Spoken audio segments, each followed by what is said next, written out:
आंदे ने कि कमान सौखा है लाद के सटना कढ़ना आए हुण ना कमान रद्दी लेंदे अस तो ट्राली गई है फस इधर वेखो ना जी आ दिखाओ ना ट्राली किवें फसी है हुण इनू अल्लाह कीता कड्डू आए दो त्रों ट्रैक्टरां नाल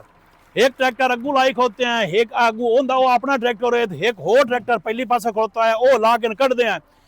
अग्गू मुड़ पता लग जाता है ये किवें निकलदी है उदू आओ वेखो ना बंदा उदू वेखो केड़ा सौखा काम है जनाब ये तारां छेक के लै होणियां ये किसान ही है जनाब जिहड़ा सप्पां दे सिरियां लताड़ के ना ये वाहियां पकाइंदा है तो मुड़ इस बचत की होंदी है ये बड़ा रब सबबी काम है हुण तुहानूं दिखाइने आ कि ये जनाब निकलदी किवें जी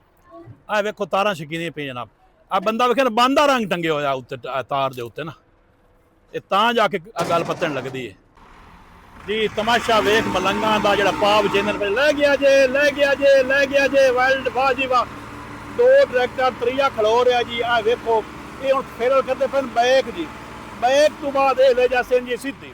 हुण तुहानूं सीधी निकलदी विखाइने आ जी हुण अगां ज कटदे आ वेखो जी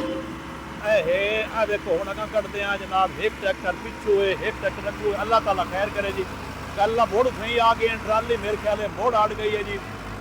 बड़ा औखा है बड़ी मुश्किल से होता है चमन में दीदा वार पैदा हेलो डाक दे भाई